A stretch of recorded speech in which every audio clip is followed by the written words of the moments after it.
하나님 아버지, 오늘도 말씀 앞으로 인도하심을 감사드립니다. 주께서 가라 하시면 가고 오라 하면 오는 인생으로 말씀 속에 사는 주의 백성이 되게 해 주옵소서. 예수님 이름으로 기도드리옵나이다. 아멘. 하나님 말씀 요한복음 10장 22절 말씀입니다.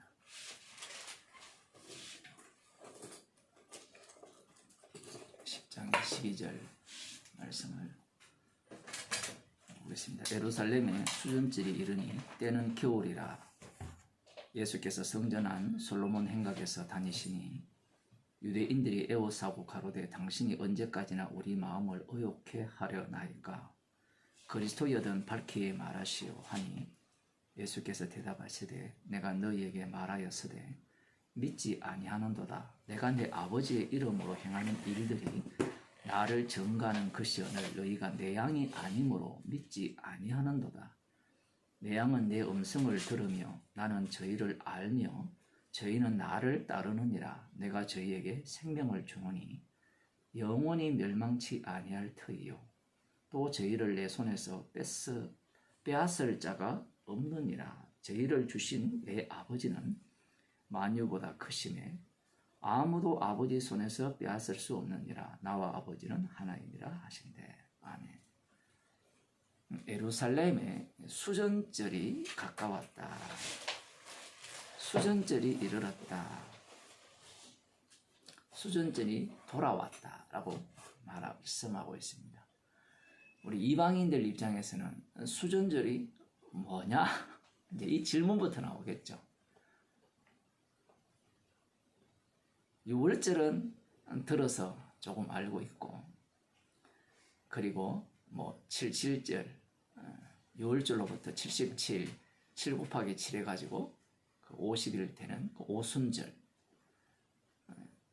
그것도 알고 있고, 뭐 대속제일, 수장절, 7월 10일 이후에 수장절, 그것도 들어서 알고 있는데, 수전절이 무엇인가? 이 수전절이 성경에 처음 나오고 끝입니다. 그러니까 이 수전절이 도대체 우리와 무슨 상관이 있느냐? 이렇게 질문을 할 수가 있겠죠. 수전절이 무엇이냐? 수전절을 알려면 다니엘로 들어가야 되거든요. 이 수전절, 이 한 단어가 다니엘서 전체를 담고 있다고 볼 수 있습니다. 다니엘서를 한번 보겠습니다. 그래야만 오늘 이 본문에 나오는 유대인들이 애워사고 당신이 언제까지나 우리의 마음을 의욕해 하려나이까 그리스도여든 밝히 말하시오 라는 그 의미, 이러한 의미들이 밝혀지게 되는 거예요. 이 다니엘서를 이야기하면 안식교가 떠오르거든요. 안식교 사람들을 만나봤습니까 혹시? 만나면 다니엘서 이야기하죠. 못 들어봤어요? 그것까지는. 이 미래에 일어날 일을 다니엘서를 갖고 풀어내는 겁니다. 요한계시록하고 이렇게 같이 믹스를 시켜서. 그래서 그 사람들 이 다니엘서 해석을 들어보면 정신이 하나도 없거든요. 왜냐하면 뭐 짐승 이야기가 나오고 바다에서 올라오고 뭐 첫째 짐승, 둘째 짐승, 셋째 짐승, 넷째 짐승 이야기하면서 그 사람들이 풀어내는 방식이 첫째 짐승은 바벨론이고 둘째 짐승은 그 다음 메데파사고 셋째 짐승은 페르시아 제국이고 넷째 짐승은 로마고 그 다음 셋째 짐승은 그 알렉산드리아 제국인데 헬라 제국인데 거기에서 또 네 짐승이 나오는데 뭐 네 왕조가 나눠지거든요. 그러면서 그 네 왕조 중에 한 왕조가 셀루쿠스 왕조인데 그 셀루쿠스 왕조의 8대 왕이 그 안티오쿠스 에피파네스라는 왕이 등장합니다. 뭐 그런 이야기를 쭉 펼쳐냅니다. 그 안티오쿠스 에피파네스가 누구냐? 이제 이런 얘기를 하면서 뭐 앞으로 이런 일이 일어날 건데 뭐 쭉 이야기를 해요. 십자가 이야기하는 게 없습니다. 그들에게는. 제가 이런 얘기를 왜 하는가 하면 말씀을 듣다 보면 이 종말론을 갖고 들어오는 사람들하고 만나게 되는데 그들이 이야기하는 내용이 다 성경 해석이에요. 해석을 하면서 신비한 영역을 계속 남겨두면서 너희들은 모르지 우리는 안다. 이런 식으로 접근을 하는 거예요. 오늘날 한국이나 전 세계 여기도 이단 많잖아요. 하나님의 뭐죠? 뭐 있잖아요. 엄청나게 큰 이단 한국으로 가서 큰 세력을 펼치는 하나님 뭐 있거든요. 관심이 없어요? 들었는데 네. 저 북쪽 가면 뭐 산속으로 들어갔다가 쫓겨나고 막 그랬잖아요. 그래서 그런 어떤 자들도 마찬가지입니다. 성경을 해석을 할 때 그런 식으로 해석을 하는 거예요. 그래서 신비한 게 있다, 뭔가 있다. 그래서 우리는 시대를 분별해야 되고, 그래서 우리는 어떻게 해야 되고, 준비를 해야 되고, 이걸 믿어야 된다. 라고 하면, 저 사람이 돈이 필요하구나. 무조건 그렇게 해석하면 돼요. 100%. 뭐, 아무리 하나님의 뜻이 어떻고, 뭐, 천국 가고 어떻고 막 이야기하는데, 신비를 계속 강조하면, 물론 성령도 신비인데, 그 성령과 그들이 말하는 신비는 달라요. 우리는 안다는 거예요. 그래서 우리는 아니까 우리 쪽에 와서 준비하자라는 그러한 논리를 펴는 겁니다. 이스라엘 백성들, 즉 예수님의 옆에 와서 언제까지 우리를 이렇게 의혹해 하려느냐, 당신이 그리스도이거든 밝히 말해라 라고 말하는 이유는 이들이 다니엘서를 꿰뚫고 있는 겁니다. 무슨 이야기인가 하면 역사를 꿰뚫고 있는 거예요. 그 역사에서 일어난 사건들이 어떤 의미를 담고 있는가를 이들이 알고 있어요. 알고 있는 상태에서 지금은 어떤 시절이냐라고 할 때는 마지막 인자가 올 시점이라는 겁니다. 메시아가 올 시점, 그리스도라고 묻잖아요. 그리스도가 올 시점이라는 겁니다. 왜 그리스도가 올 시점이냐? 다니엘서에 의하면 이 그리스도가 와야 이제 다니엘서 예언한 거룩한 성도들이 영원한 나라를 만들 수 있다라는 이야기예요.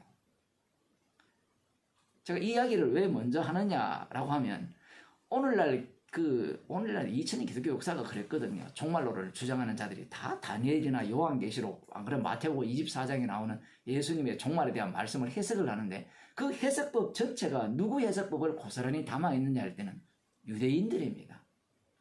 왜 유대인이냐라고 하면 그 유대인들이 왜 이 다니엘의 예언이라든가 선지자들이 예언한 내용들에 목숨을 거느냐? 목숨을 거는 이유는 간단해요. 자기가 살기 위해서 목숨을 걸어요. 그건 복음이 아니에요. 성도는 내가 사는 게 아니죠. 내 안에 그리스도께서 사시죠. 성령 받은 자와 성령 못 받은 자의 차이가 거기에 있는 겁니다. 성령 받지 못한 자들은 내가 사는데 목숨을 걸죠. 천국 가는데 목숨을 걸어요.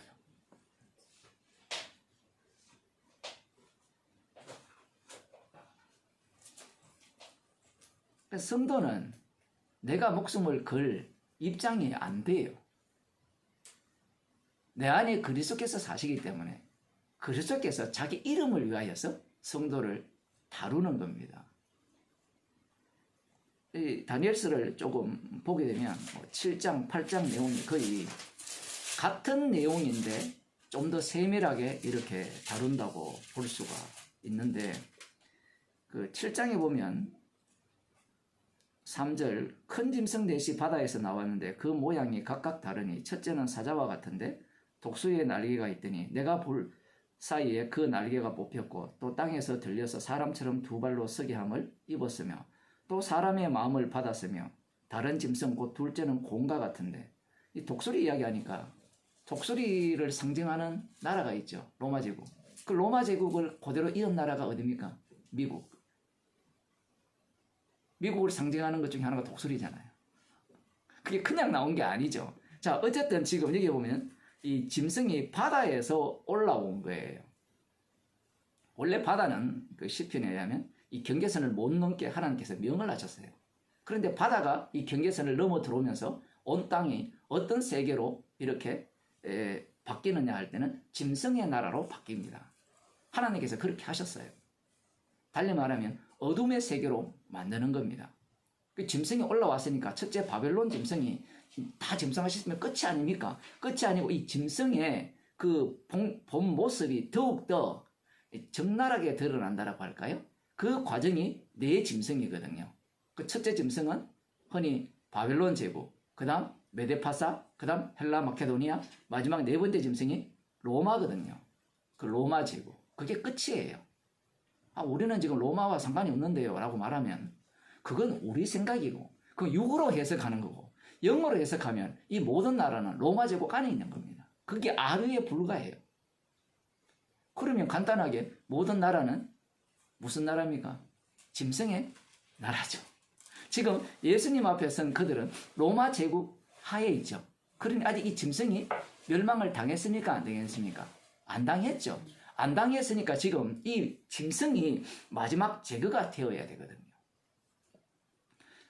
그 9절 봅시다. 내가 보았는데 왕자가 놓이고 그 옛적부터 항상 계시니가 자정하셨는데 그 옷은 희기가 눈 같고 그 머리털은 깨끗한 양의 털 같고 그 보좌는 불꽃이요 그 바퀴는 붙는 풀이며 요한계시록에 나오는 하나님의 아들의 모습이죠. 세상들을 지고 가는 하나님의 어린 양. 그 말씀을 고스란히 지금 계시록에서 인용하는 거죠. 풀이 강처럼 흘러 그 앞에서 나오며 그에게 수종하는 자는 천천히요 그 앞에 시위한 자는 만만이며 심판을 베푸는데 책들이 펴놓였더라. 네 짐승이 쭉 등장했다가 심판을 베푸는 분, 여기에 보면 아주 강력한 힘을 소유한 그런 분 같은데 실제로는 이 땅에 어떻게 오셨습니까? 연약한 어린아이의 모습으로 오셨고 십자가에 못 박혀 죽으시는 분으로 오신 주님입니다. 그분 안에 무엇이 다 담겼다는 겁니까? 심판의 능력이 다 담겼다는 거죠. 심판을 베푸는데 책들이 펴놓였더라. 책이라고 이야기하면 간단하죠. 생명책, 행위책. 갑자기 막 시간을 확 뛰어넘죠. 요한계시록에 생명책, 행위책만 나오는 줄 알았는데 이미 여기에 다 나와요. 여기에만 나오는 게 아니라 이미 출애굽기에 생명책이 다 등장을 하고 있습니다. 그 펴놓였더라. 그때 내가 그 큰 말하는 작은 뿔의 목소리로 인하여 주목하여 보는 사이에 짐승이 죽임을 당하고 그 시체가 상한 바 되어 붙는 불에 던진 바 되었으며 그 남은 모든 짐승은 그 권세를 빼앗겼으나 그 생명은 보존되어 정한 시기가 이르기를 기다리게 되었더라. 말씀이 참 애매하죠.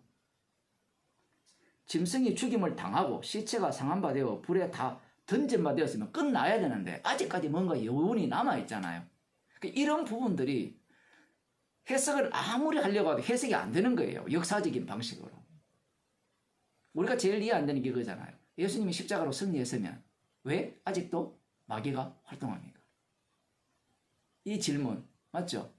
지금 이 내용이 그거잖아요. 불 속에 던졌으면 짐승이 아직까지 어떻게 정한 시기가 이르기까지 기다리게 되었더라. 생명이 보존되었다고 할 때 그 짐승의 생명이 아직까지 있다라는 것은 심판이 끝났다는 말입니까? 덜 끝났다는 말입니까?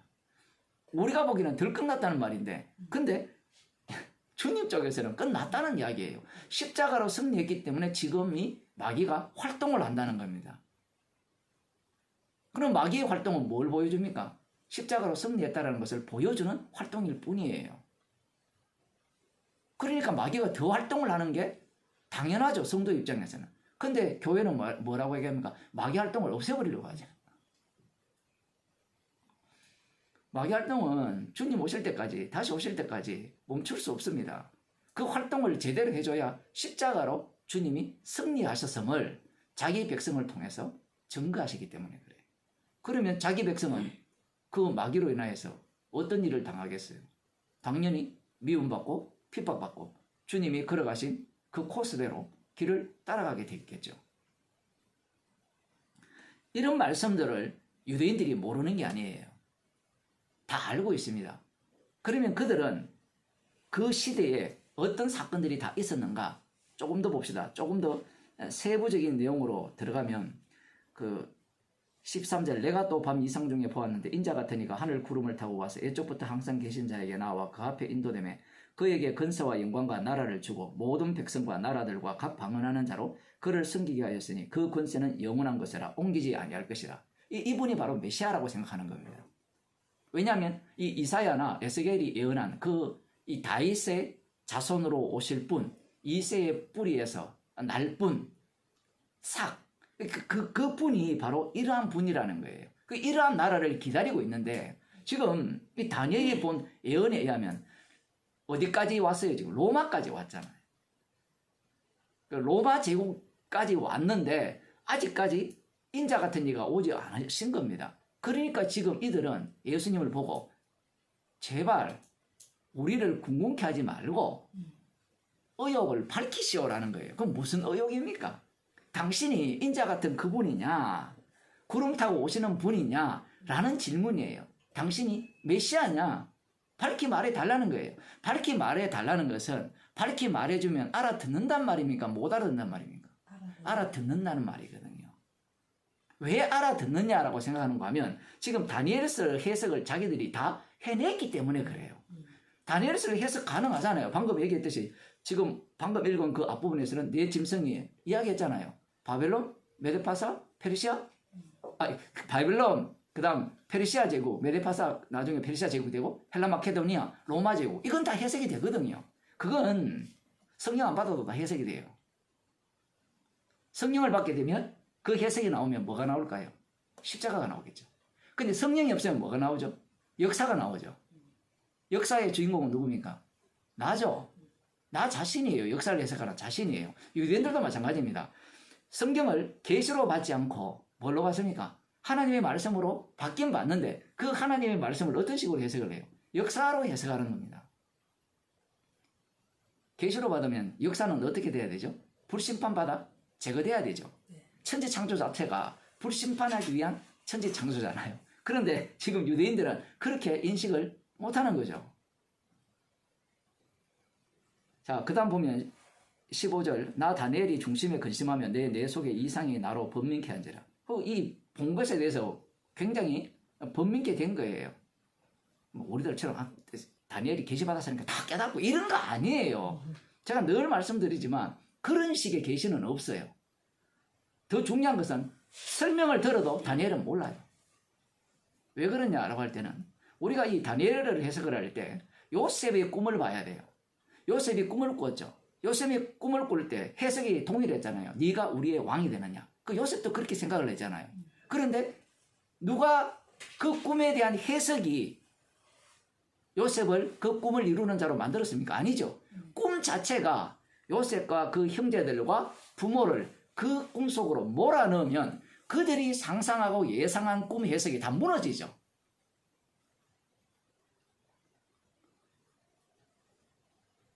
왕이 되게 하는 방식이 요셉을 죽이는 방식이라고 어떻게 생각을 했겠습니까? 우리가 결론이 총리 됐었으니까 왕보다 더 높은 실권은 사실은 요셉이 다 갖고 있으니까 꿈대로 되었네 이렇게 들어가잖아요. 그런 논리가 아니에요. 성경 자체는. 야곱이 하나님의 말씀을 받았을 때 큰 자가 어린 자를 섬길 것이라는 말씀을 받았고 형을 피해서 도망가잖아요. 도망갈 때 베델에서 하나님이 나타나셔서 약속을 하셨잖아요. 그 약속이나 안 그러면 태어나기도 전에 하신 말씀들을 다 자기 방식으로 해석을 하잖아요. 해석을 하는 것을 하나님은 어떻게 해버립니까? 야곱 강가에서 묵사발 내버리죠. 죽여버립니다. 물론 야곱이 하나님을 먼저 죽이죠. 그 죽인 야곱을 하나님은 그냥 살려두지 않습니다. 다시 죽여버리죠. 그리고 야곱이 하나님의 말씀에 대한 해석 자체가 모두가 누구 중심으로 해석했어요? 자기 중심으로 해석했죠. 그런데 하나님은 언약 중심으로 해석을 하니까 야곱 너는 죽어야 돼. 그러면 죽어야 될 야곱의 모습을 본격적으로 보여주는 방식이 뭔가 하면 태어나기도 전에 큰 자가 어린 자를 섬길 것이다.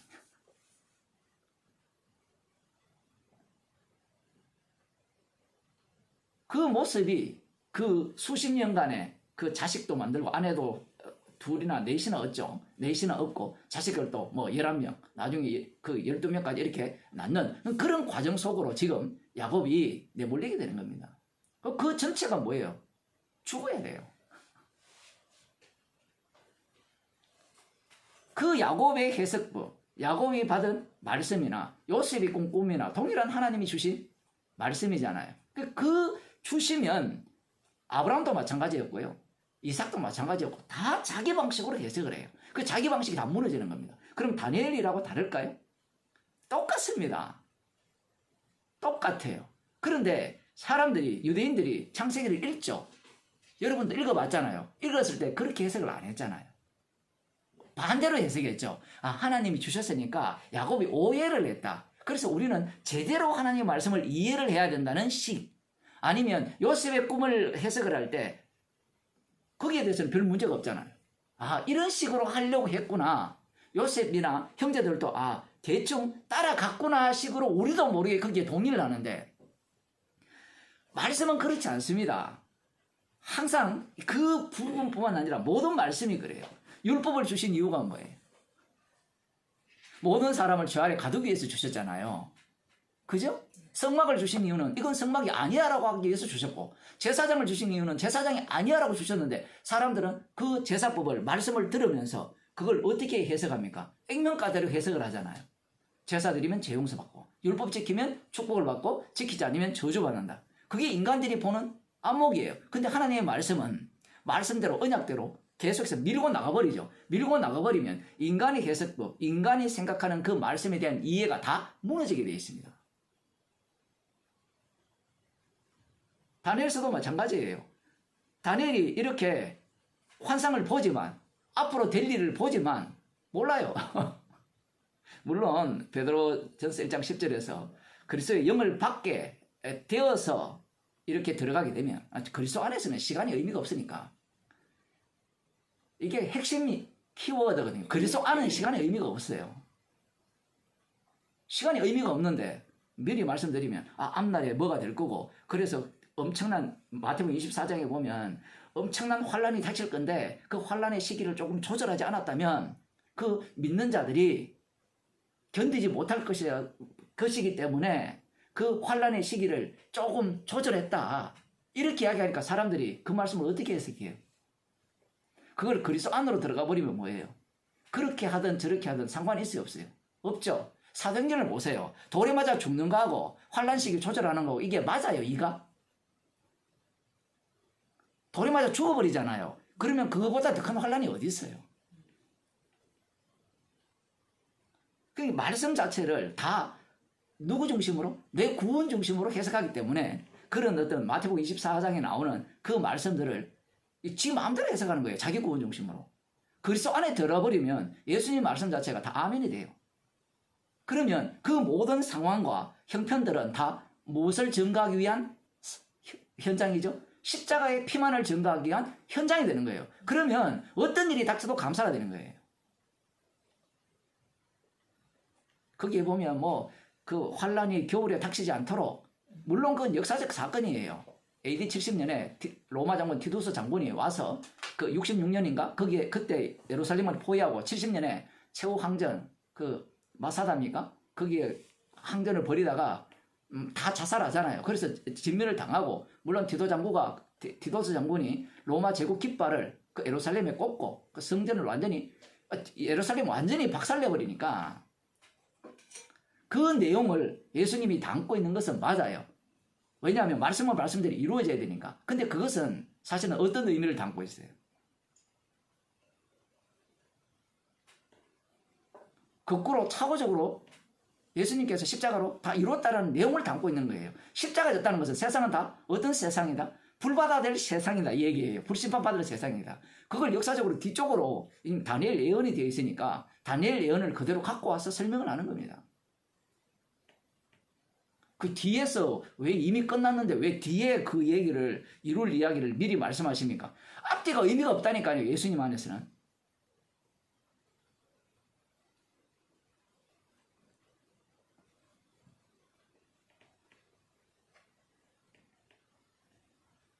(20절에) 보면 또 그것의 머리에는 10뿔이 있고 그 외에 또 다른 뿔이 나오며 3뿔이 그 앞에 빠졌으며 그 뿔에는 눈도 있고 큰 말하는 입도 있고 그 모양이 동류보다 강하여 보인 것이라.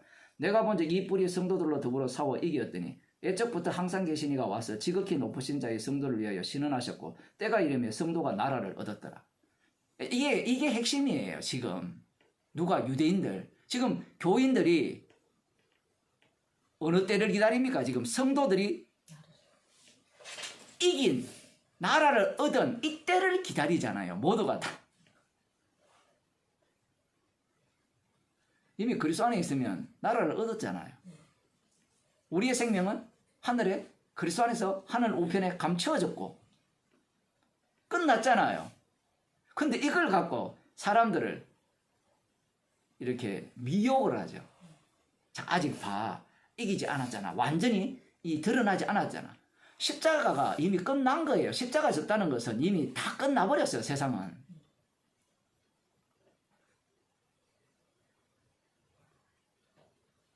그런데 그것을 미완으로 보는 겁니다. 미완으로 보는 이유는 제가 아까도 이야기했죠. 왜 미완으로 봅니까? 돈벌이. 그거 외에는 없습니다. 종교적 거룩, 정말 하나님을 사랑하고 이거 없어요. 왜냐하면 인간은 누가 지배하고 있습니까? 악마가 지배하고 있죠. 악마는 뭘 노립니까? 자기가 자기의 왕자를 노리거든요. 왕의 자리. 그 자리를 노리기 때문에 최종적으로는 자기가 그 자리에 올라가야 돼요. 올라가려면 뭘 제거해야 됩니까? 십자가에서 다 이루심을 제거해야 되는 거예요. 제거하면 인간의 행위와 공로가 들어가죠. 그 행위와 공로 속에 무엇이 들어갑니까? 하나님의 말씀을 해석한 자기 자신이 들어가요. 그래서 대표적으로 이 성경의 그 종말론을 주장하는 모든 사람들이 교주잖아요. 다 교주예요. 왜 교주가 되는가 하면 내가 이 하나님의 진리를 깨달았다는 이야기입니다. 제 말이 틀렸어요? 결국 교주들이 어디에 삽니까? 궁전에 살거든요. 궁전에. 교주들 특징이 다 궁전에 살아요. 물론 가난한 교주도 있지만 그들의 꿈은 궁전 만드는 거예요. 이만희도 궁전이 있거든요. 어마어마한 궁전입니다. 이전에 누굽니까 또? 통일교 문선명도 궁전이 있고 다 궁전이 있어요. 그 궁전이 그냥 만들어집니까? 돈이잖아요. 다 그 길을 노리고 있는 거예요. 그 허경영 그 사람도 마찬가지거든요. 허경영이라는 사람이 있거든요. 대통령 후보 나온 사람. 그것도 궁전에 살거든요. 궁전에 들어가서 보려도 입장료 내야 돼요. 10만 원이니까 얼마를 내야 돼요.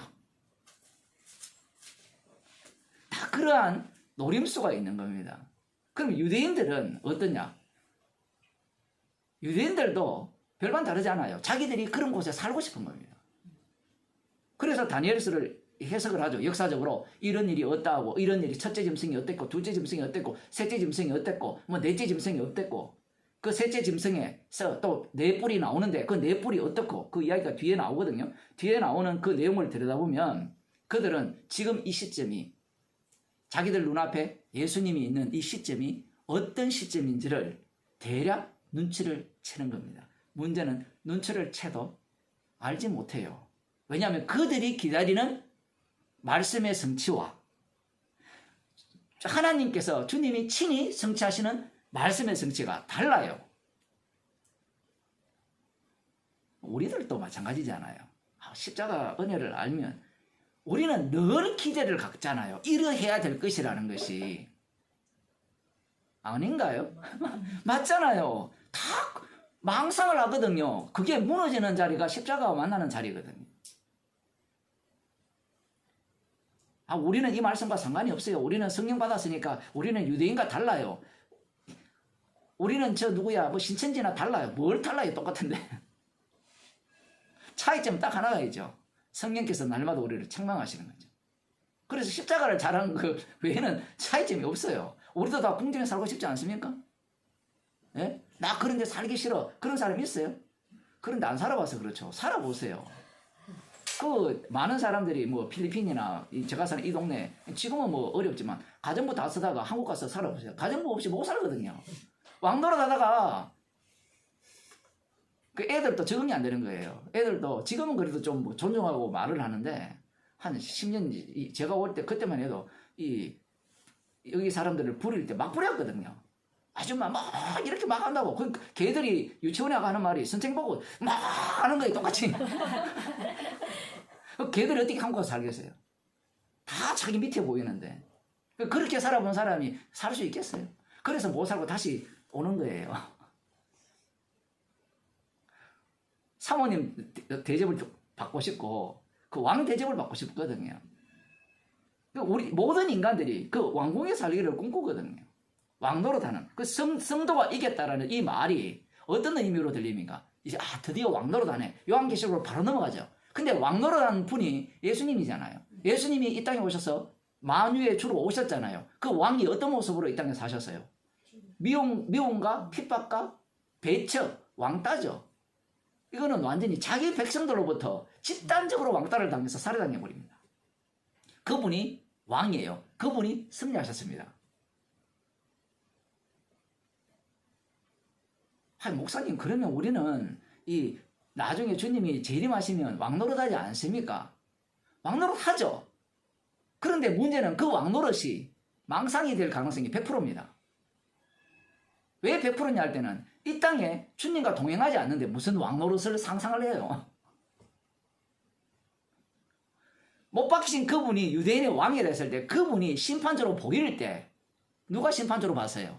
함께 달린 강도가 예수님을 뭘로 봤습니까? 십자가에 달려 죽으시는, 피 흘려 이제 목숨 깐닥깐닥, 자기도 깐닥깐닥하고 예수님도 깐닥깐닥한데 그분이 뭘로 보였어요?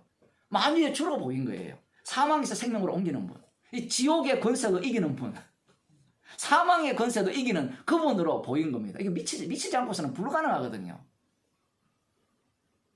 성도의 가장 그 제대로 된 그 표본이 예수님 옆에 달린 강도예요. 그러한 안목이 성도 아닙니까? 그런데 사람들은 그 믿음은 뭘로 보죠? 세피하게 보죠. 얕잡아 본다는 얘기입니다. 그런데 그 믿음에 부합하지 아니하면 성도가 아니에요. 그 믿음에 당하지 못하니까 자꾸 뭘 꿈꿔요? 당신의 나라에 나를 기억하소서. 이것만 꿈꾸는 거예요. 그 현장이 죽으시는 그분이 심판자로 보이니까 사망과 생명을 친히 주관하시고 죽은 자도 살리고 살린 자는 죽여버리고 있는 데서 얻게 하고 없는 데서 있게 하는 그분으로 이 광도는 보인 거예요. 성령을 주신 거죠. 그렇게 보였기 때문에 그 말을 하는 겁니다. 지금 예수님 기억하세요. 이 말 하면 내가 낙원에 가서 천국 가서 살 수 있죠. 이 얘기가 아니에요. 지금 그 현장 자체가 십자가를 전가하기 위한 현장이었다는 겁니다.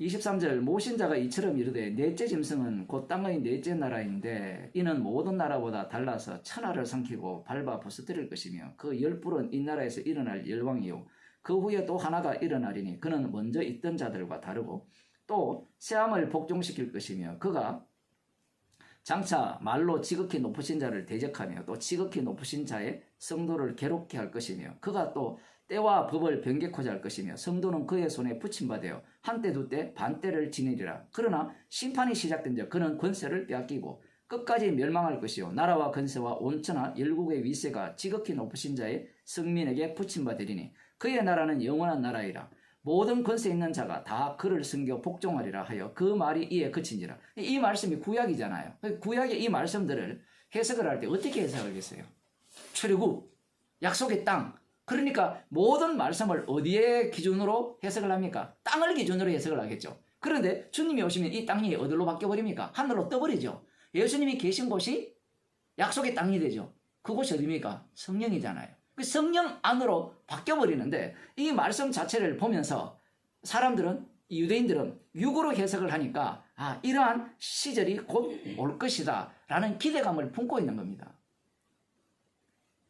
그 전에 이제 때와 법을 변개코자 할 것이요 성도는 그의 손에 붙임받아요 한때와 두때와 반때를 지니리니. 이 한때 두때 반때가 뭐냐? 3년 반이다. 뭐 이런 이야기를 하면서 그때만 지나면 이제 심판이 시작된다. 이걸 누가 해석했을까요? 메시아만 오면 로마 제국을 심판하고 누구를 구원합니까? 남은 자 유대인들을 구원하겠죠. 그걸 지금 유대인들이 상상하고 있는 겁니다.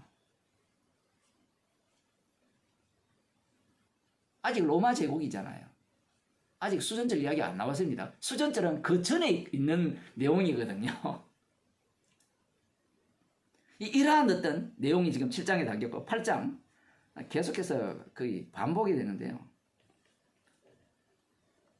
5절 봅시다. 내가 생각할 때 한 수염소가 서편에서 붙어 와서 온 지면에 두루 다니니 이 한 수염소가 쉽게 말하면 알렉산드리아 왕입니다. 알렉산드리아 왕. 이게 왜 중요하냐 할 때는 이런 역사적 사건들이 무엇과 이렇게 교체 작업이 일어나느냐라고 할 때는 이 주님의 일하심과 교체 작업이 일어나요. 봅시다.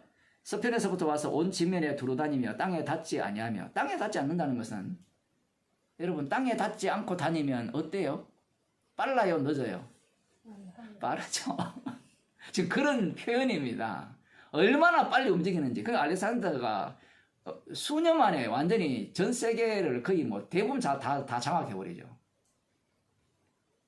그 염소 두 눈 사이에는 현저한 뿔이 있더라. 그것이 두 뿔 가진 수양 곧 내가 본 바 강가에 섰던 양에게로 나아가되 분노한 힘으로 그것에게로 달려가더니 내가 먼저 그것이 수양에게로 가까이 나아가서는 더욱 성내어 그 수양을 쳐서 그 두 뿔을 꺾거나 수양에는 그것을 대적할 힘이 없으므로 하여튼 싸움이 일어나는데 이런 것들은 뭐 아무리 세부적으로 설명해도 의미가 없어요.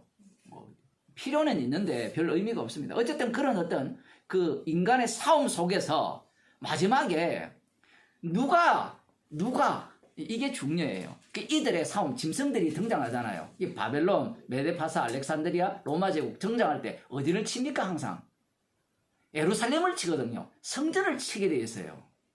그들이 장악한 지역이 다 성전입니다. 성전. 그것 때문에 지금 이 얘기를 하는 거예요. 그래서 이스라엘이 심판을 받는 것이 어떤 식의 심판이 되는가 하면 이방 나라의 심판까지 확장이 되는 방식이에요. 그것이 이스라엘이 멸망을 당함으로 말미암아 이방 그 이스라엘을 멸망한 자들도 멸망당해야 된다는 게 그 선지자들의 말씀이에요. 이사야에 보면 몽둥이로 선 자들이 지가 주인 노릇 하니까 하나님이 그들을 쳐버리죠. 그 방식입니다. 8절에 보면 수염소가 스스로 심히 강대하여 가더니 강성할 때에 그 큰 뿔이 꺾이고 그 대신에 현저한 뿔 넷이 하늘 사방을 향하여 놨더라. 알렉산드리아 대왕이 이렇게 쫙 펼쳐가다가 힘이 꺾이면서 죽어버려요. 갑자기 뭐 독살 당했는지 병사 당했는지 어쨌든 죽어요. 그 죽은 이후에 이제 그 부하 4명이 이 알렉산드리아 제국을 4등분해서 지배를 하는 겁니다. 그게 4뿔이라는 건데 그 4뿔 중에 이 강력한 뿔이 등장합니다. 그중 한 뿔에서 또 작은 뿔 하나가 나서 남편과 동편과 또 영화로운 땅을 향하여 심히 커지더니 이게 핵심이에요. 영화로운 땅을 향하여 커진다는 거예요. 세계사 중심이 어디 중심으로 이렇게 움직이느냐 할 때는 영화로운 땅 중심으로, 아까도 성이잖아요. 거룩한 성도. 이거 중심으로 움직인다는 겁니다. 근데 세계사를 볼 때 누구 중심으로 해석해요? 예? 각 사람들이, 각 나라가 세계사를 누구 중심으로 해석합니까? 지 중심으로 해석하죠. 자기 중심으로. 안 그래요? 여러분이 속한 나라 중심으로 세계사를 해석 안 해요? 맞죠? 우리나라가 중심이죠. 대한민국이 중심이고 세계사를 볼 때 늘 그 중심으로 해석을 하잖아요. 그 자체가 악마적이라는 얘기입니다. 그 짐승들의 특징이 자기 나라 중심으로 세계를 보는데 놀랍게도 그렇게 본 그 짓거리가 누구를 공격하여 한 겁니까? 영화로운 땅을 공격한 거예요. 영화로운 땅, 성도들을 공격하는 겁니다. 나중에 십자가 복음이 땅끝까지 전파되죠. 그죠? 복음 전파자는 무엇이 중심입니까? 십자가가 중심이죠. 그런데 복음이 전파되는 그곳에 사는 사람들은 어디가 중심이죠? 자기가 사는 땅, 나라가 중심이죠. 예수님이 이 땅에 오셨잖아요. 예수님의 중심은 예수님 자신이었죠. 그런데 유대인들의 중심은 어디였습니까? 본디와 빌라도는 그 땅이 중심이었죠. 그러면 그 땅을 사수하기 위해서 누구를 제거해버립니까? 예수님을 제거해버리죠. 어제도 제가 그런 말씀을 드렸습니다만 정치적 세력에 의해서 예수님이 살해당했어요. 그걸 명심해야 됩니다, 여러분. 뭔가 정치적 세력과 관련 없이 예수님이 죽임당한 게 아니에요.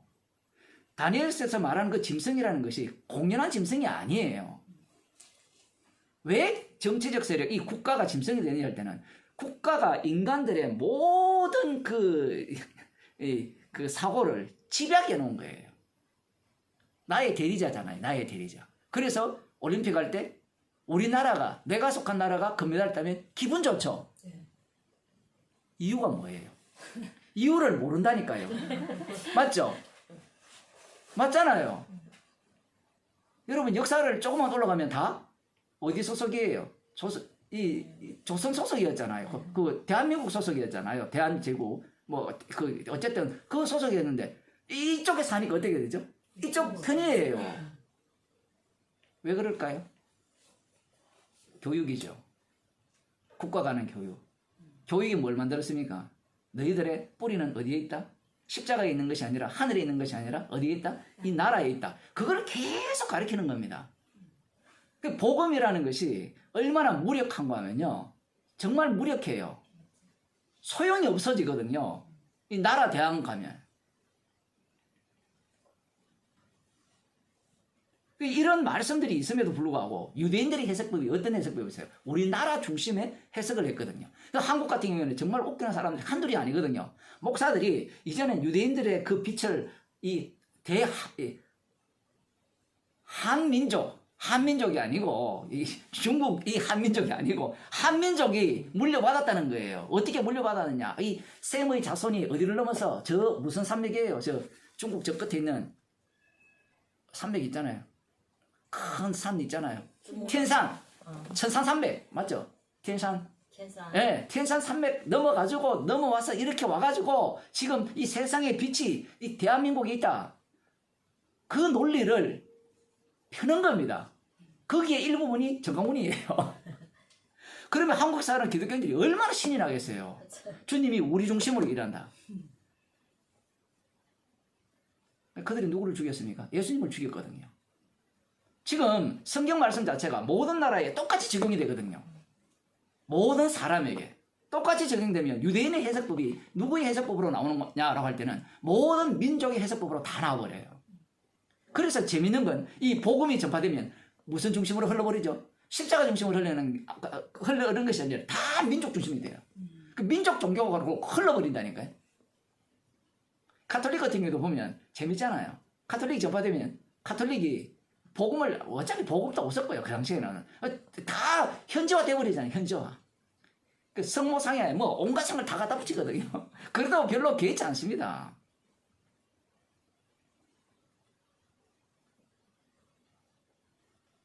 지금 이 넷불 중에 이제 수전절과 관련된 인물이 등장하거든요. 성경이 재밌죠. 한 단어가 이 다니엘서 전체를 다니엘이 예언한 그 완전히 세계사잖아요. 바빌론부터 시작하면 그 속에 다 들어가 버리거든요. 그 속에 다 들어가는데 세계사 별거 없어요. 별거 없는 게 뭐가 별거 없나? 세계사 백날 일을 해도 뭘 죽이더라? 영화로운 땅을 공격하더라. 이 내용입니다. 그것과 관련 짓는 거예요. 여기에 나타나지 않는 뭐 중국산은 어디 있습니까? 뭐 또 그 의미 없어요. 그것이 하늘 군대에 미칠 만한 커서 그 군대와 별 중에 몇을 땅에 떨어뜨리고 그것을 짓밟고 또 스스로 높아져서 군대의 주제를 대적하며 그에게 매일 드리는 제사를 자여 버렸고 바로 이 내용입니다. 뭐 셀루쿠스 왕조와 프톨로메 왕조 그리고 뭐 레시마쿠스 뭐 이런 어떤 안 그러면 칸산드 왕조 이 네 개가 왕조인데 지금 이쪽에 방금 나오는 이것은 셀루쿠스 왕조예요. 그 셀루쿠스 왕조에 지금 한 인물이 등장했는데 그게 누구냐라고 할 때는 안티오쿠스 에피파네스입니다. 안티오쿠스 4세인데 이 셀루쿠스 왕조의 8대 왕이에요. 그 에피파네스라의 뜻이 뭔가 하면요. 신의 현현입니다. 재밌죠? 자신이 신의 현현이라고 이야기를 하는 겁니다. 이 인물이, 이 왕이 예루살렘으로 쳐들어가죠.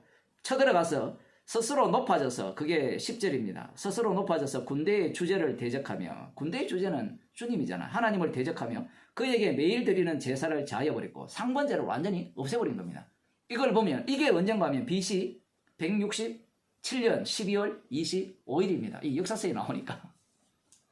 BC 167년. 그러면 이때까지 어떤 성전이 있었다는 말이에요. 바벨론 포로에서 돌아와서 지은 성전이 계속해서 유지되고 있었고 상번제가 계속 드려지고 있었다는 겁니다. 그런데 이 인물이 여기에 쳐들어와서 성전에 제우스 상을 올려놓는 겁니다. 그 우상을 거기에 올려버리는 거예요.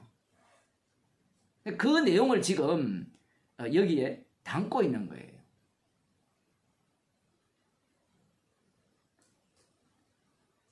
범죄함을 인하여 백성과 매일 드리는 제사가 그것에게 붙임 바 되었고. 재밌죠? 표현이. 왜 이렇게 되었느냐? 이스라엘이 범죄합니다. 범죄함을 인하여 붙임 바 되었고 그것이 또 진리를 땅에 던지며 자의로 행하여 형통하였더라.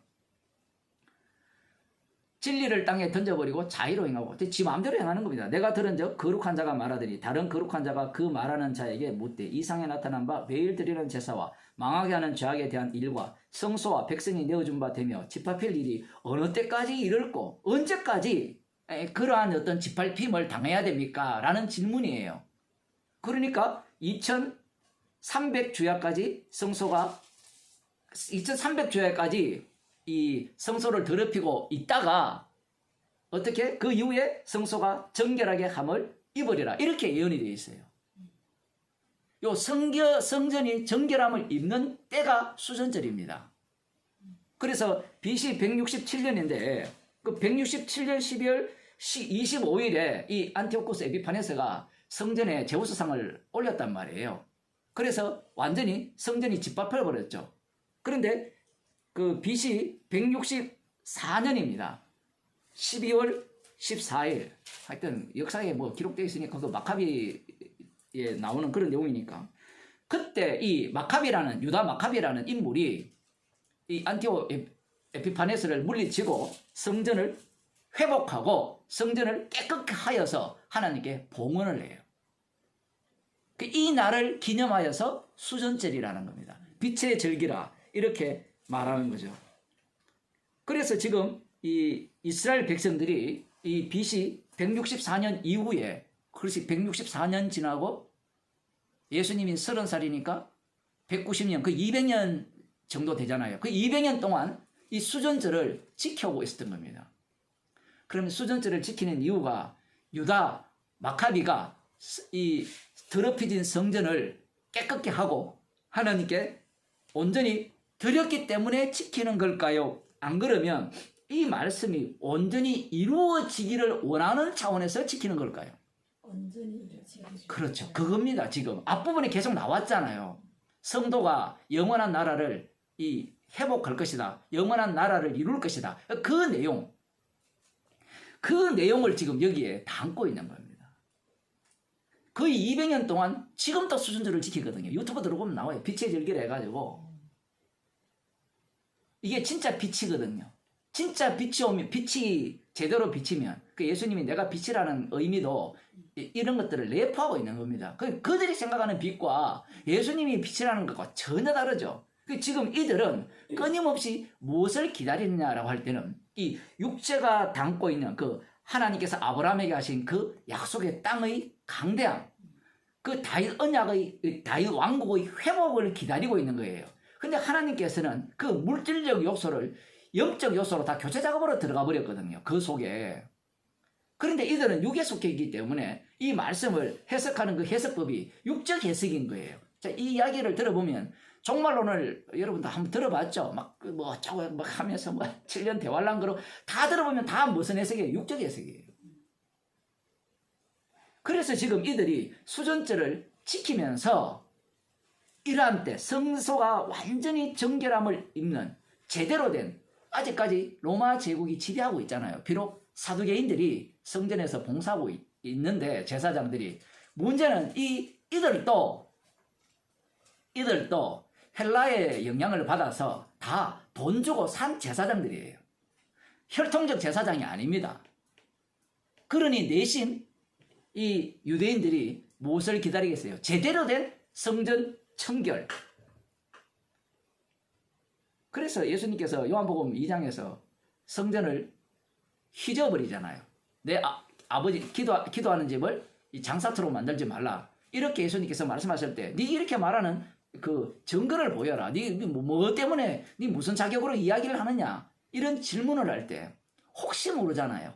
혹시 이 다니엘서가 예언한 성전을 정결케 함을 얻으리라는 그 말씀의 완성자가 아닐까. 근데 예수님이 뭐라 해버립니까? 이 성전을 너라 내가 사흘 만에 일으킨다. 이렇게 말씀을 해버리잖아요. 46년 동안 지금 짓고 있거든요.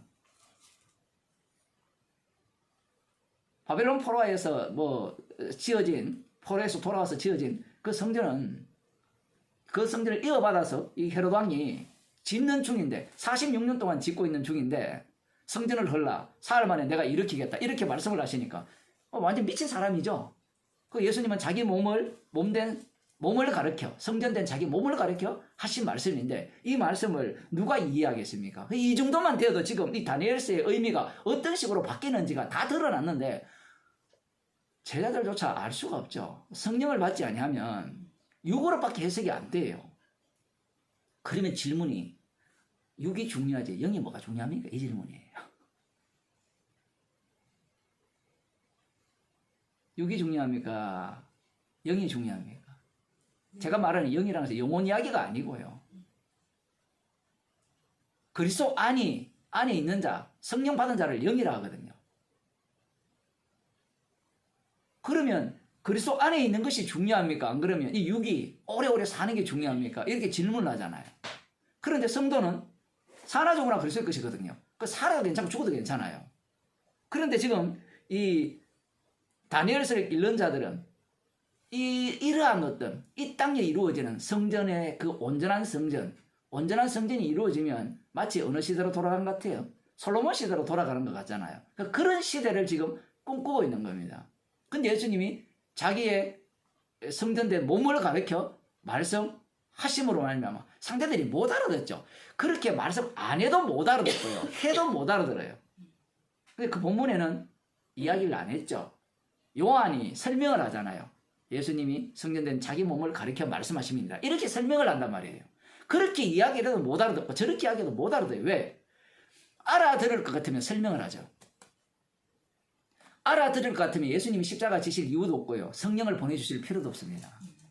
그리고 더 중요한 것은 알아들어서 믿게 하는 방식이 아니에요. 구원이 목적이 아니기 때문에. 성령이 오면 십자가의 증인이 되거든요. 근데 인간들은 알아듣게 하면 안 됩니까? 이런 식이에요. 접근 자체가.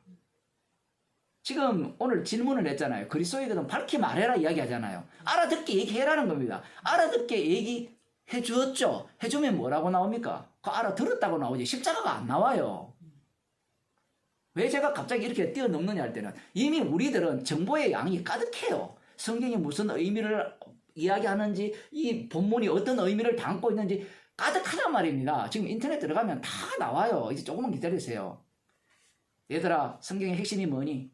정석훈 목사가 뭘 중심으로 설교하니? 쫙 나옵니다. 칼빈이 뭘 중심으로 설명하니? 한 줄 요약해줘. 그럼 요약해준다니까요. AI 기계가. 안 그럴 것 같죠? 정보 처리 양이 비교가 안 됩니다. 이전과. 책 제가 다 드렸는데 그 다 드려도 이 AI가 되면요. 부지런한 사람 많거든요. 그 책을 다 인터넷으로 해가지고 다 어떻게 합니까? 그 이북처럼 다 만들거든요. 다 만들어버리면요. 그거 지 혼자 소유할 거 같죠? 아니에요. 정보회사가 다 가져갑니다. 다 가져가. 우리 설교 올려놓으면요. 유튜브 올려놓잖아요. 올려놓으면 내가 관리할 수 있을 것 같죠? 천만의 말씀입니다. 남들이 다 갖고 가가지고 내 사상과 내 사고를 다 뽑아내버려요. 그걸 가져가면 정부가 가져가면 그 사람에 대해서 파악하죠. 이 사람은 좌파다, 우파다, 중도파다. 그게 여러분이 사용하는 위챗부터 시작해가 카카오톡 다 내용이에요. 그 정보를 다 갖고 있습니다. 여러분 재밌는 거 많죠? 여러분이 뭔가 그 물건 사려고 뭔가 정보 검색하면 일반 그 바이두 같은 데서 뭐가 뜹니까? 내가 검색한 게 막 뜨거든요. 맞아요. 그거 어떻게 뜨는 거예요? 웃기잖아요. 그거 어떻게 알고? 그 정보가 다 간다는 거예요. 그러면 정보가 거기만 할까요? 그럼 그 장사꾼한테 들어가는데 장사꾼한테 가려면 누가 먼저 갖고 있어야 돼요? 그 정보를 관리하는 쪽이 먼저 갖고 있잖아요. 그래서 어떤 사람은 아예 안 쓴답니다. 그런 사람이 있어요. 안 써도 소용없어요. 안 쓰는 걸 갖고 오히려 이 사람의 성향이 이렇다라고 파악을 하기 때문에 예수님께서 지금 하시는 말씀의 의미가 그런 겁니다. 그래서 다니엘서를 아무리 잘 해석해도 구원 못 받고요. 아무리 잘 해석해도 천국 못 가요. 옳게 해석해도 지옥 갑니다. 예수님이 성경을 옳게 해석했잖아요. 옳게 해석했는데 다 알아들었잖아요. 그럼 예수님처럼 똑같이 해석해 봅시다. 그럼 천국 갑니까? 여러분 이상하지 않아요. 예수님이 오셨으면 이 구약의 내용을 다 밝게 말씀해 주셔야 되잖아요. 해석을 해줘야 되는데 해석을 잘 했습니까? 못 했습니까? 했겠죠? 해도 말을 듣지. 예. 못 알아듣는 거예요. 못 알아들어요. 그런데 인간들은 자꾸 뭐라고 생각하는 하면 예수님의 해석이 부족하니까 우리가 제대로 더 해석하자 이래 들어가요. 종말에 대한 해석이 부족하니까 예수님이 하나님의 아들이잖아요. 하나님의 설명이 부족한 설명입니까? 근데 왜 못 알아들어요? 육이기 때문에 못 알아듣죠. 지 입장에서 알아듣게 해달라는 거예요. 그걸 누가 노리고 있습니까? 돈벌이에 미친 사람, 자기가 완전히 주의 자리에 앉고 싶은 사람이 그걸 노리고 있는 거예요. 일전에도 그런 얘기했지만 그 교주들의 특징이 그거예요. 성경을 잘 알아요. 모르는 게 아닙니다. 물론 엉터리를 아는 것도 많지만요. 지난번에 제가 그 요한복음 설명에서 그런 얘기했지만 요한복음 보면 못 알아보잖아요.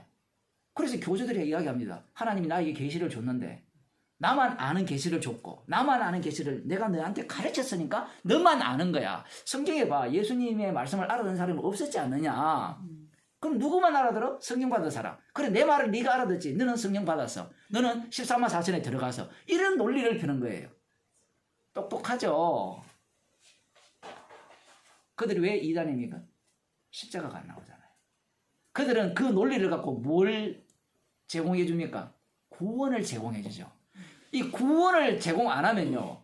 그 조직에 절대로 안 갑니다. 인간은. 왜냐하면 악마에게 속한 자가 꿈꾸는 것이 구원이거든요. 에덴 동산에서 쫓겨났기 때문에 그들이 유일한 소망은 천국 가는 거예요.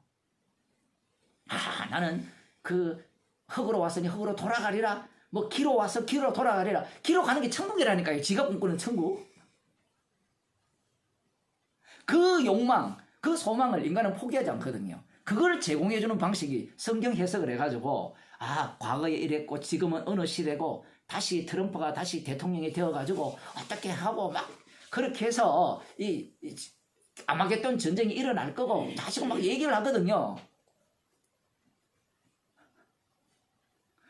그렇게 얘기해서 돈 내라는 이야기거든요.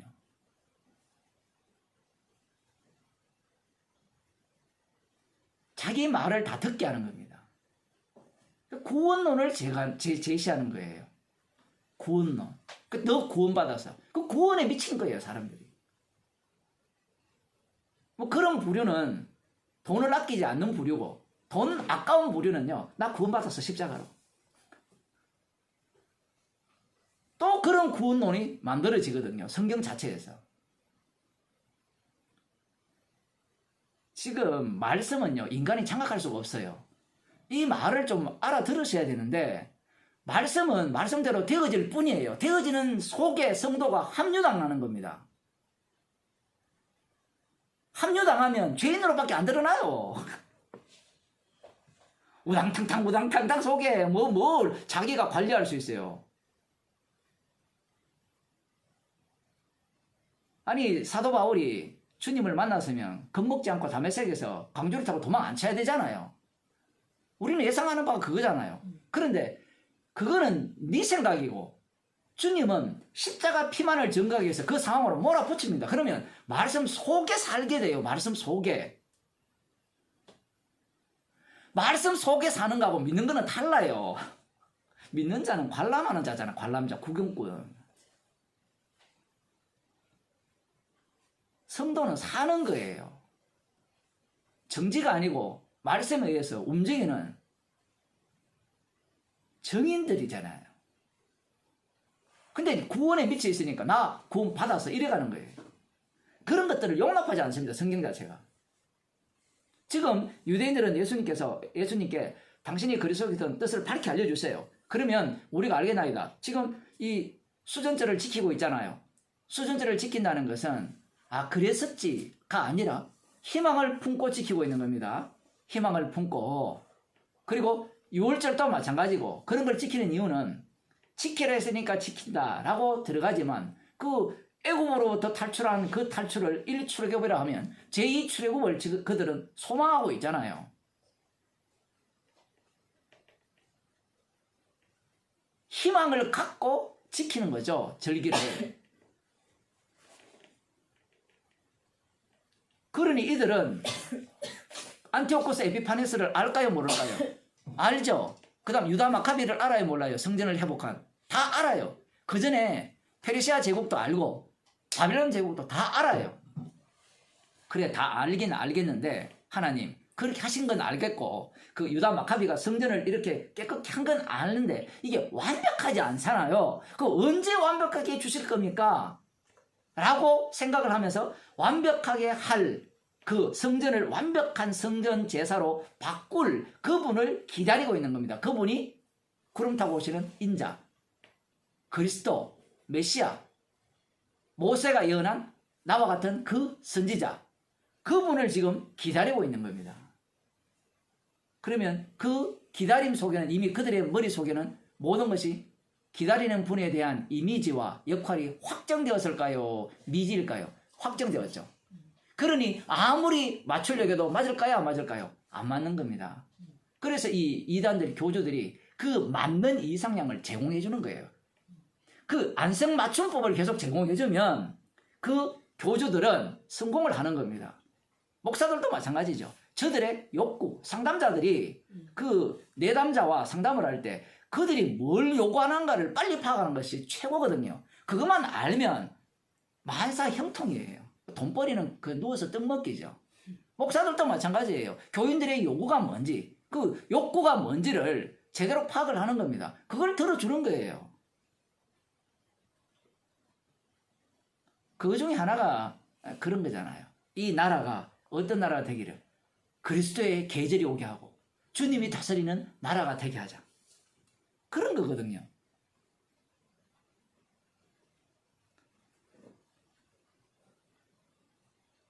유대인들은 자신들이 이 말씀 속에 빨려들어서 자신들이 매일 드리는 제사를 제거하는 인물들이라고는 생각도 못해요.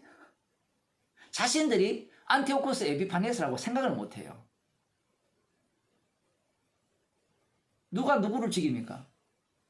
이 메시아를 기다리는 구름 타고 오시는 분을 기다리는 자들이 예수님을 십자가에 못 박아 죽여버리죠. 거룩한 분을 자기들이 제거해버리는 겁니다. 그럴 거라고 어떻게 생각하겠어요? 다시 요한복음으로 돌아와서 다니엘 뒷부분도 마찬가지입니다. 계속 반복되는 이야기거든요.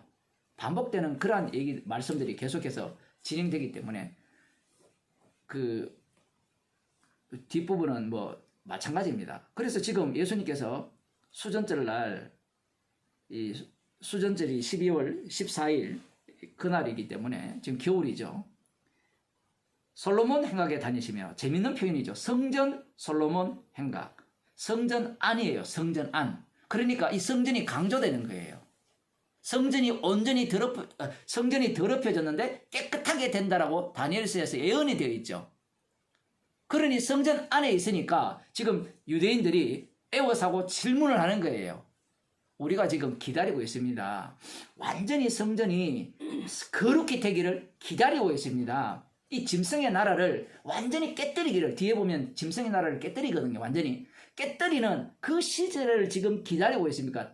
그렇게 하실 분이 당신입니까? 라고 질문을 하면서 언제 우리의 마음을 궁금케 하겠습니까? 솔직하게 좀 얘기해 달라는 거예요. 근데 예수님이 뭐라 합니까? 내가 너희에게 말하였으되 믿지 아니하였도다. 예수님이 하신 일이 내 아버지의 이름으로 행하는 일들이 나를 증거하는 것이구나. 모든 일들이 아버지의 이름으로 행한 일이에요. 여호와의 이름으로 오시는 분이 구세주가 되거든요. 근데 예수님이 하신 모든 일은 아버지의 이름으로 했습니다. 아버지의 이름이 어떤 일이었죠? 구약의 주의 이름이 어떤 이름이었습니까? 지옥 보낼 자는 지옥 보내고 천국 보낼 자는 천국 보내고 강팍케 할 자는 강팍케 하고 긍휼히 여길 자는 긍휼히 여기는, 죽은 자를 살리고 없는 데 있게 하는 분이 바로 주의 이름입니다. 그리고 예수님은 아버지의 이름으로 행한 일은 다 어떤 일이었어요? 심판의 일이었죠. 세례요한이 소개를 했잖아요. 심판주로 소개를 했잖아요. 이 모든 일이 아버지의 이름으로 하는 일이라는 겁니다. 그러니 그들은 이 심판 속에 그 안티오코스 에피파네사 같은 그런 자들의 심판 속에 자기들이 들어갈 것이라고는 상상도 못한 거예요. 상상을 못하죠. 왜냐하면 자기들은 말씀대로 살거든요. 말씀대로 살고 말씀을 믿고 의지하면서 오실 메시아를 기다리고 있잖아요. 문제는 그들이 기다린 메시아와 실제로 오신 메시아가 달라도 너무 달랐던 겁니다. 사람들이 구원받기 위해서 교회를 찾아오고 예수님을 만나기를 바라잖아요. 그래서 찾아왔습니다. 가짜 교회는 그냥 그들이 원하는 상을 전해주는데 진짜 복음을 이야기하면 자기가 믿는 예수와 다르다라고 이야기를 하는 거예요. 오늘날 그 교회 다니는 모든 사람들이 자기가 원하는 예수상을 찾거든요. 그래서 100명이 모여서 얘기하면요 서로 일치가 안 돼요. 정말 재밌거든요. 그게 교회를 100군데가 있다 치면 100군데 다니는 사람 다 모여서 얘기해 보세요. 분명히 우리는 형제라 해놓고 형제가 되는 경우가 한 번도 없어요. 왜 그럴까요? 자기가 원하는 예수상이 구원자상이 다 따로 있기 때문에 그래요. 그런데 성경에서는 그리스도 안에서 하나라 했잖아요. 어떻게 하나가 됩니까? 죄인이 될 때 십자가 안에서 하나가 되거든요. 그러니까 내가 원하는 상이 다 무너지죠. 무너진 자들의 모임이 성도의 모임이잖아요. 아버지의 이름으로 행하는 일들이 나를 증거하는 것이거늘. 예수님이 지금 계속해서 자기 증거를 하고 계시죠. 어떤 분? 십자가에 못 박혀 죽으신 분이 심판주. 심판이라는 것은 심판을 할 권세는 반드시 인자됨을 인하여 주신 심판의 권세예요. 십자가에 못 박혀 죽지 아니하시면 자기 백성의 죄를 담당해서 자기 목숨을 대속물로 내어주지 아니하시면 심판주가 될 수가 없습니다. 그래서 앞서서 목숨을 버릴 권세도 있고 취할 권세도 있고 내 양을 위하여 내 목숨을 버린다고 말씀하신 이유가 거기에 있는 거예요. 지금 양의 이름을 부른다는 것은 심판주로 부르는 겁니다. 심판 속에서 구원하시는 구원주죠. 그러면 예수님의 음성이 안 들린 자들은 내 양이 아닌 거예요. 그 자체가 심판입니다. 그래서 예수님께서 말씀하시죠. 너희가 내 양이 아니므로 믿지 아니하는도다. 제 말이 맞잖아요. 심판하고 계시는 거예요. 내 양이라면 내 말 듣는다는 거예요. 어떻게 듣게 되느냐? 심판주 되신 그분이 십자가의 능력으로 그 죄를 용서했기 때문에 예수님께로 오게 되죠. 그 중에 대표자가 누굽니까? 날 때부터 소경된 자. 이거 지금 계속 연결되어 있잖아요. 9장과. 그런데 너희들은 왜 안 오느냐? 내 양은 내 음성을 들으며 나는 너희는 26절에 너희가 내 양이 아니므로 믿지 아니하는도다. 내 양이 아니므로. 예수님이 양이 아니기 때문에 믿지 않아요. 자, 그럼 예수님 믿을 방법이 있어요, 없어요? 없죠. 없다는 이야기입니다. 지금 누구에게? 수전절을 지키는 그들에게. 다니엘서를 꿀떡같이 믿고 있고 역사적으로 이루어진 사실을 확실하게 믿고 있어요. 확실하게 믿고 있는 그들에게 예수님이 하시는 말씀은 내 양이 아니므로 믿지 아니하는도다. 그러면 다니엘서를 해석을 제대로 하면 믿을 수 있어요, 없어요? 없어요. 해석해서 믿을 것 같으면 해석서를 다 내놓읍시다. 그게 이단들이 하는 방식이잖아요. 제 설교가 구원을 할 수 있으면 제 설교를 성경으로 써야 돼요. 근데 구원은 누가 하시죠? 십자가신 주님이 하시거든요. 근데 이단들은 꼭 어떻게 합니까? 이게 진짜 제대로 된 설교입니다. 이거 들어보세요. 이거 들으시면 구원 얻습니다. 말은 그렇게 할 수 있죠, 말은. 그 말 속에는 이거 들어도 구원 안 된다는 게 들어가야 복음인데 그들은 진짜 그렇게 믿죠. 근데 그게 먹힙니까, 여러분? 여러분은 이 설교가 아멘으로 들리는데 이걸 다른 사람 속에 좀 들려요, 안 들려요? 안 들리죠? 그것만 보더라도 답이 뻔하잖아요. 내 양은 내 음성을 들으며 나는 저희를 알며 저희는 나를 따르느니라. 이 심판주. 아버지의 이름으로 행하시잖아요. 아버지의 이름은 심판주거든요. 십자가신 그분이 지금 자기의 양을 부르시고 자기 양이 아닌 자들은 부르지 않죠. 그러니까 나의 양이 아닌 자들은 따르지 않고 나의 양은 따른다. 이게 바로 그리스도인 증거다. 그럼 너희들이 기다린 그리스도가 뭐냐? 라고 할 때는 내가 원하는 구원을 해달라는 게 그들이 기다린 그리스도예요. 그러니까 다니엘서를 해석한다든가 요한계시록을 해석하는 자들이 100%가 내가 원하는 재림이에요. 내가 원하는. 그래서 내가 원하는 재림 속에 예수님을 다 집어넣는 겁니다. 그들은 주님이 지금도 살아계심을 믿지 않는 자들이에요. 주님이 지금도 살아계시거든요. 살아계셔서 십자가의 그 완료성을 갖고 달리 표현하면 십자가의 능력으로 자기 백성을 친히 부르시고 구원하십니다. 그게 사도행전이잖아요. 너희가 십자가에 못 박았니 예수를 저 사람을 온전케 했다라고 하잖아요. 그 이후에 복음을 전하면서 믿는 자들은 다 누가 그렇게 해갔어요? 십자가에 못 박힌 그분이 저를 믿게 했죠. 그걸 달리 표현하면 영생 주시기로 작정된 자 이렇게 표현한 겁니다. 말씀 자체가 그렇게 지금 구성되어 있는 거예요. 그런데 인간들은 어떻게? 내가 원하고 내가 믿고자 하는 그리스도를 요청하죠. 그러니까 이게 맞을 수가 없는 겁니다. 수전절이 만만한 수전절이 아니죠. 아까 다니엘서를 보니까 세계사를 꿰뚫는 수전절이잖아요. 그런데 그걸 아무리 제대로 해석해도 어떻게 결론이 나옵니까? 나의 구원으로 내가 기다리는 그리스도로 다 바꿔치기 돼버렸죠. 진짜 주님이 오시니까 그 주님을 죽여버립니다. 그게 내가 기다리는 메시아예요. 여기서 제가 또 하나 이야기하고 싶은 게 미혹하지 말고 그리스도께서 확실히 얘기해달라 하죠. 아까도 이야기했지만 확실히 한다고 구원 안 돼요. 복음 모릅니다. 물론 우리들은 말씀을 전하면 좀 더 확실하게 분명히 가르쳐 주세요로 가잖아요. 그렇게 이야기하잖아요. 많이 들었죠. 그 계속 확실하게 이야기하면 확실하게 얘기해서 구원될 것 같으면 예수님보다 확실한 게 뭐 있어요? 그냥 성경 읽으면 되는데 성경보다 확실한 게 뭐가 있어요? 예? 아니 성경보다 더 확실한 게 뭐가 있어요?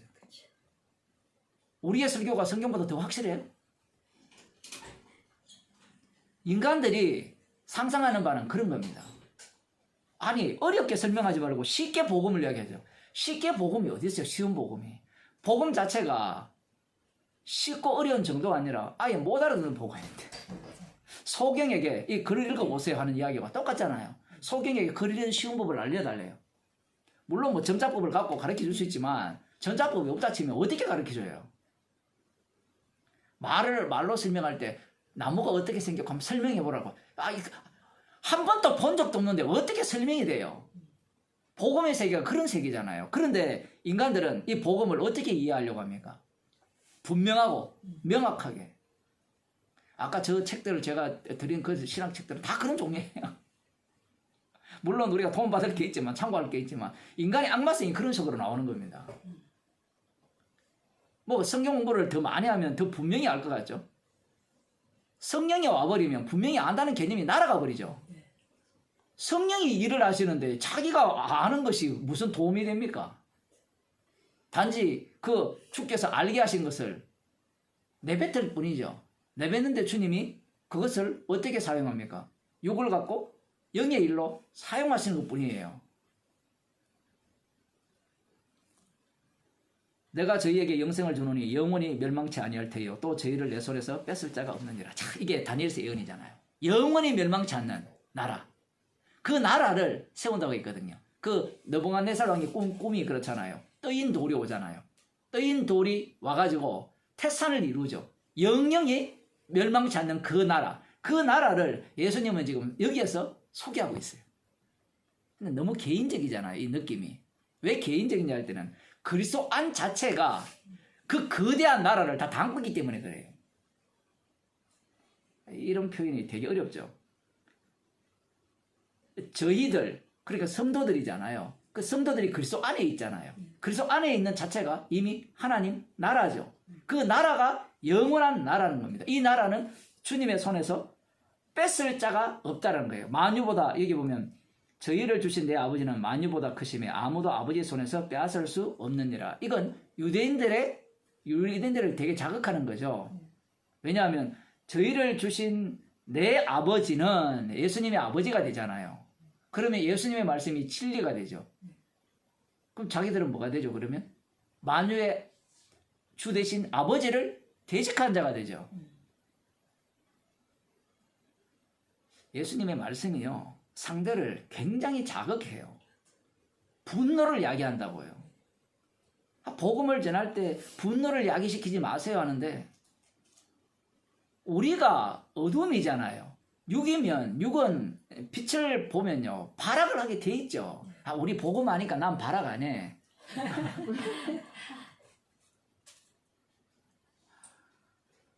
그럴 것 같으면 이 말씀은 우리에게 소용없는 거잖아요.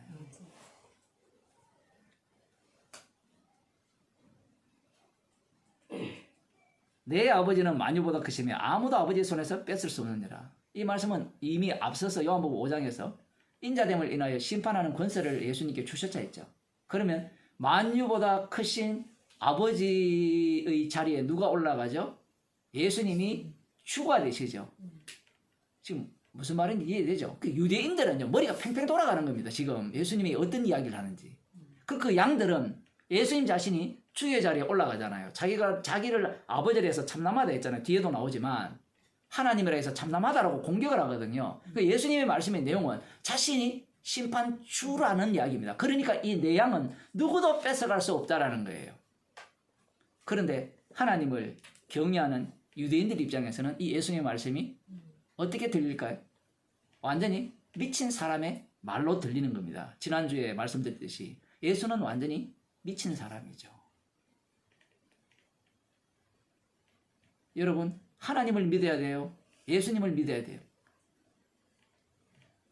아마 오늘날 교회 다니는 사람 중에 질문을 하면 예수님 좀 믿고 하나님 좀 믿어야죠. 안 그래? 그런 사람에게 예수님을 믿어야 됩니다. 이렇게 이야기하면 예수님이 하나님 아닙니까? 또 이 논리를 펴는 거고.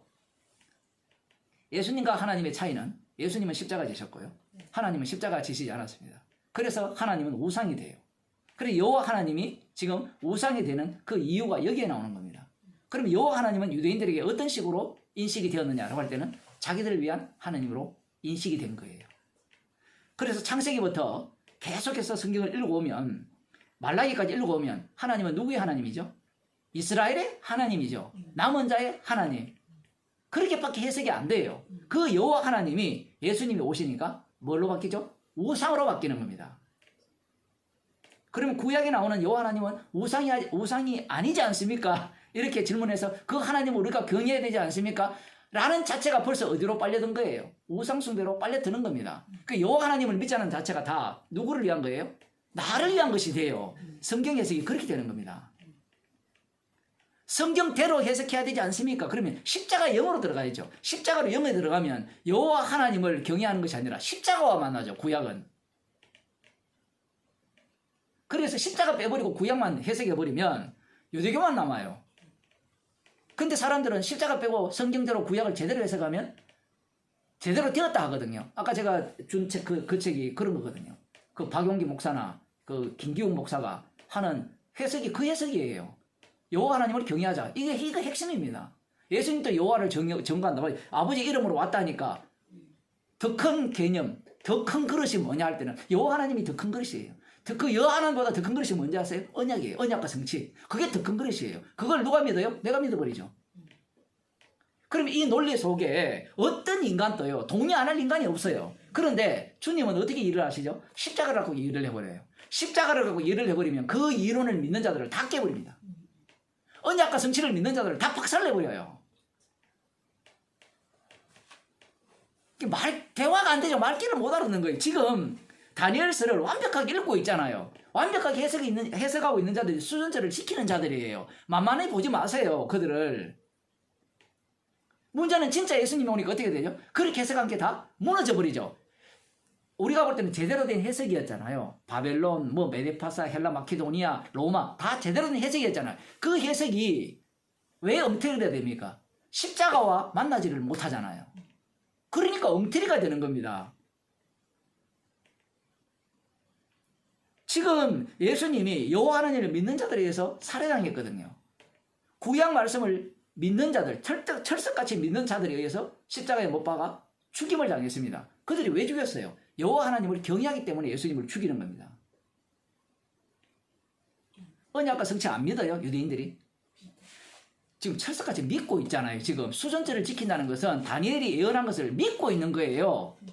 믿고 있기 때문에 지금 이 수전제를 지키면서 혹시나 당신이 아닐까 이야기해 달라고 요청하는 겁니다. 그 언약과 성취를 읽어보면 다 읽어봤죠, 그죠? 언약에 그런 책을 쓰고 다 읽잖아요. 읽으면 다 맞는 말 하죠. 마귀가 맞는 말 한다 했잖아요. 맞는 말 하면서 뭘 제거해버립니까? 십자가의 현장성을 제거해버리죠. 십자가의 현장성을 제거해버립니다. 제거해버리면 종교놀이만 남아요. 십자가의 현장성은요, 영적 싸움이기 때문에 치열합니다. 그 현장성을 제거하면요, 안 치열해요. 그냥 믿고 구원받는 겁니다. 나 구원받았다 이 얘기예요. 그런데 현장성 속으로 들어가 보면 날마다 죽고 날마다 자체 살고 만나가 아니면 도무지 살 수 없는 그 인생, 그 형편 속으로 주님이 우리를 인도하시는 겁니다. 그러한 자가 바로 성도고 그리스도 안에 있는 자고요. 이 유대인들처럼 좀 바르게 알려주세요. 그럼 믿겠습니다. 아, 이제 알겠습니다. 이제 믿겠습니다. 이런 식의 사람들은 예수님을 제거하는 사람입니다. 기도하시겠습니다. 하나님 아버지, 십자가 지신 주님이 주신 성령을 받지 않고는 십자가 안으로 들어갈 수 없고 주님의 말씀을 들을 수 없다는 사실을 또 저희들에게 알려주심을 감사드립니다. 주님의 음성만 듣고 따르는 자들이 되게 하여 주시고 십자가의 피 공로만을 자랑하는 주님의 어린 양이 되게 하여 주옵소서. 예수님 이름으로 기도드리옵나이다. 아멘. 감사합니다.